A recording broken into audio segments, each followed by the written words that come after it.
What is going on, guys? Jack here, and I am back with something a little bit different today. I'm talking about the key men to each 20 of the Premier League clubs. Now, these players are the players that I think will have the best seasons for their teams and will be pivotal to either them staying up, the difference between them getting the Champions League or Europa League spots, and obviously winning cups also. So the first player we've got here, without further ado, but before I do get into him, if you could smash a like button on this video, I'd very much appreciate it for more projects I can do like this in the future. And also hit that subscribe button too to stay subscribed and show your support for the channel. So let's get into the first player, and we have got Steven Defour, the record transfer signing for Burnley. Very good player and is a ball-winning midfielder. He can pass the ball, he can thread defences open. He will be a key part in Burnley staying up this season with the likes of maybe Andre Gray too. So I like Steven Defour. If he didn't join, it would have been Andre Gray. His goals may have been enough to keep Burnley up, but Steven Defour is definitely the best player at Burnley at the moment. He's got all he really has in abundance. He's a great physical player. He can defend. He can win the ball back. He can really create chances, and he definitely will come in handy for Burnley this year. Next player we got, and it's Watford's main guy. I have gone with Aurelio Gomez. Now, you could have said Igalo, you could have said Troy Deeney, you could have even said Etienne Capoue, but I have gone with Gomez. The Brazilian goalkeeper has been one of the best shot stoppers for Watford in the last season, so I'm definitely interested to see what kind of year he will have this year. He'll definitely save Watford a lot of points. Will it be enough to keep him up though? I don't know. They've made some really good signings in this window. It's definitely a massive push for them to stay up, but can they do it? Only time will tell. Next player we've got is Hull City's man, Abel Hernández. Now, I could go with the likes of Robert Snodgrass for this one, but I have gone with Abel Hernández. I think that his pace is going to be key. He plays with little to none fear. He plays really well. He's got the height advantage too. He can score goals with his head, or he can, get the acrobatic goals as we saw on the opening day of the season. I think Hull have made a really good start to life in the Barclays Premier League, but it's still 36 games to go in the season. Abel Hernández will definitely be key in them staying up, or even getting them a mid-table finish. That's why I've got him as Hull City's main player. Next player we've got is West Brom's main player, and I have gone for Darren Fletcher. I believe that West Brom need a leader, and they need someone with tons of experience, and that's going to be key for West Brom staying up this season also. I think someone that can play the ball in midfield, can defend really well, and it's Darren Fletcher. He's a born leader. Obviously, he's done it all with Manchester United. Now he's at West Brom. He definitely, the key part for him to stay match fit and definitely have his presence on the pitch, and if he can do that, I think West Brom will play around him. They will do very well, and Darren Fletcher will turn out to be a really good signing, obviously, in the years to come when they look back at it. Next player we've got is Sunderland, and obviously they are going to be in a relegation dogfight this season. David Moyes has confirmed that. That's what he expects from the club, and the main man that's going to be keeping him up this season will be Jermaine Defoe. I think his goals will be absolutely so important. At his age, he can still score so many goals. He's a born finisher. He can do so well in front of goal, and Jermaine Defoe is the main guy. Really do love him. I'd love to see him actually back at West Ham United, but if he stays at Sunderland, he's going to definitely be their main guy for goals. He'll keep him up this season. What else can be said about Jermaine Defoe? He really is just an all-out goal scorer. He is really important to any team he would ever join. Next player we've got is Middlesbrough's man. It is Alvaro Negredo. With the experience and the class that he has, that would be enough to keep Middlesbrough up and even go into a mid-table finish.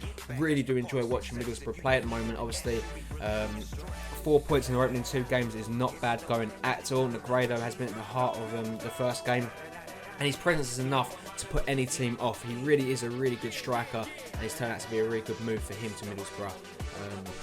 Credit to him. He's took the gamble. He's joined a team that were relegation candidates at the start of the season.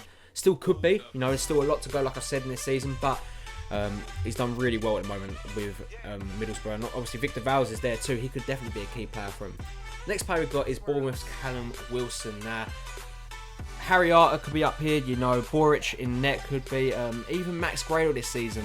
But Wilson, he is a great goal scorer. Spent most of last season out on the sidelines with an injury, so I'm definitely interested to see how he will do this year and this time around. Callum Wilson is a really good player. He's going to definitely be Bournemouth's top goal scorer without a doubt. I can definitely see that. I'm definitely intrigued to see how they will do in the oncoming season.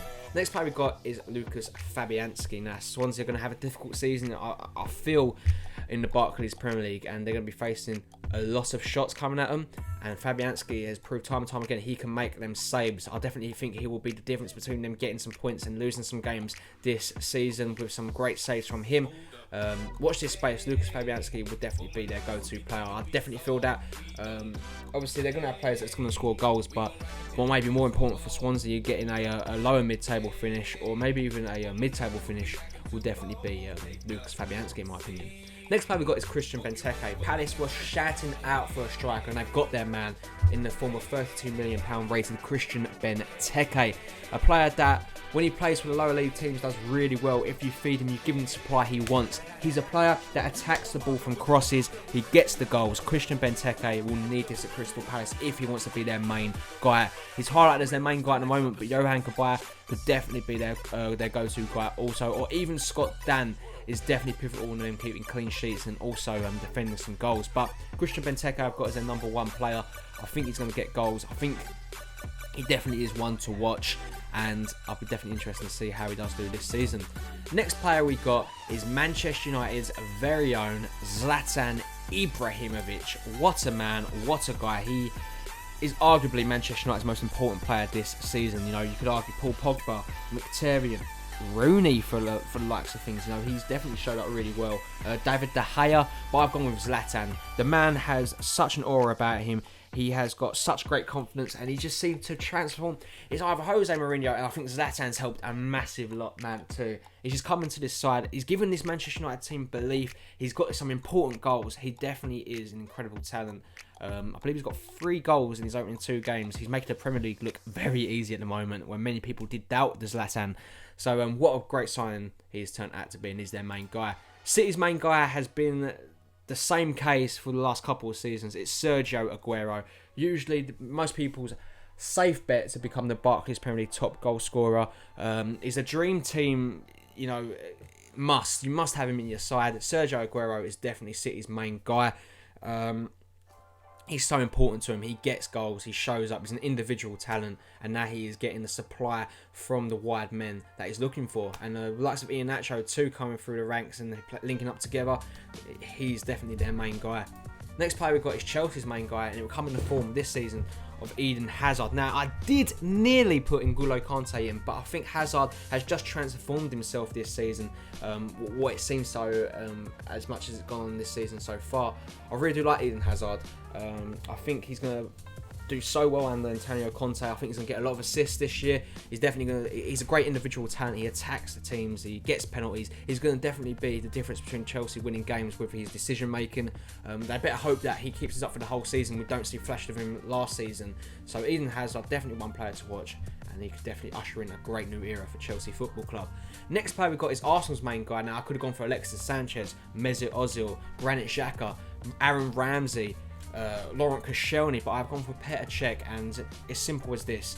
He is the difference, John Terry said, for getting 15 points extra a season. He saves teams. He really does. What a signing Petr Cech was for Arsenal when he did come into the club, and I think he's going to save him again this season. He's their main guy. If they lose him, or if he goes out to injury, they're going to be in trouble, and that's why I put him into the club.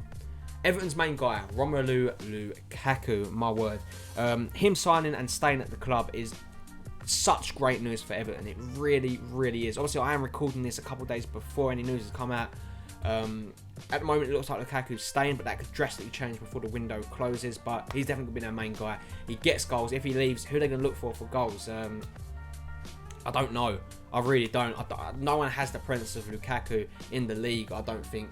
Maybe Zlatan Ibrahimovic, but Lukaku is on his way up. He's up-and-coming talent. I really do enjoy watching him play, and definitely performing so well. Next player we've got is Harry Kane, Tottenham's main man. If he gets injured, they are in serious trouble for striking options. Obviously, you look at Janssen. He's nowhere near Harry Kane's calibre. He's a player that performs really well, and without him, Tottenham would be in trouble. Harry Kane gets goals, he provides goals.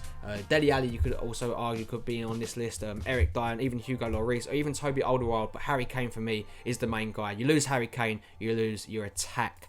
Next player we've got is Liverpool's main guy this season, Sadio Mane, and I think this proved it in their game against Burnley. They just missed something. They missed an attacking player. Now, I could have easily put Philippe Coutinho, and many people would agree with that, but I've gone with Sadio Mane. I think he's going to be an incredible part of Liverpool's side this season. His pace is going to be deadly. He's plays with no fear. He has no fear at all. He's definitely Southampton's massive loss, I think, over the last couple of years, and Liverpool's brilliant game. Next player we've got is West Ham's main guy. If it wasn't a doubt in anyone's mind, it is Dimitri Payet. Now, I could have gone with Mikel Antonio, but I have gone with Dimitri Payet. I think West Ham haven't had a decent striker in a while. Andy Carroll, you could argue, is up there, but he has been injured and out-injured. West Ham, their main attack, their main assists, their main guy that creates everything. He changed the game when he comes on, is Dimitri Payet. Arguably one of the best players in the league last year, if not the best. I really do enjoy watching him play. He's just mesmerising. He's a magician.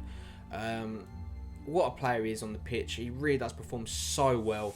I think we're going to have another player coming up that's like Dimitri Payet, Manuel Lanzini.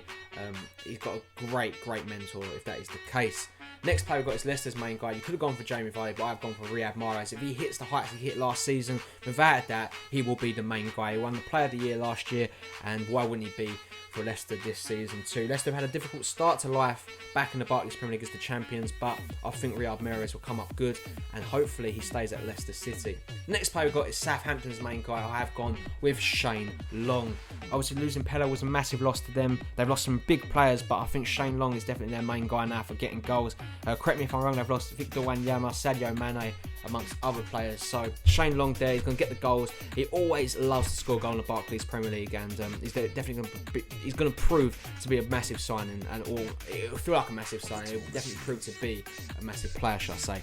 And the last player we've got is Stoke's main guy, is Sheridan Shaqiri of Stoke. Again, a player that can create something out of nothing, a great dead ball specialist. He's definitely, he's got something about him. I really do enjoy watching him play. Him and Arnautovic could definitely argue to be the top player for Stoke. What do you think? Or even Bojan. Let me know who you think is Stoke's main player. Guys, do you agree with the main guys for each team in this squad here? Let me know in the comment section down below if I've got any wrong. Who do you think is going to finish top of the Barclays Premier League? Who do you think is each squad's main guy? Put in the comment section down below. I'd definitely like to see your views on it. As always, I hope you have a really nice day. Smash a like if you did enjoy the video, and also subscribe if you are new around here, and I'll catch you all in the next one. Peace!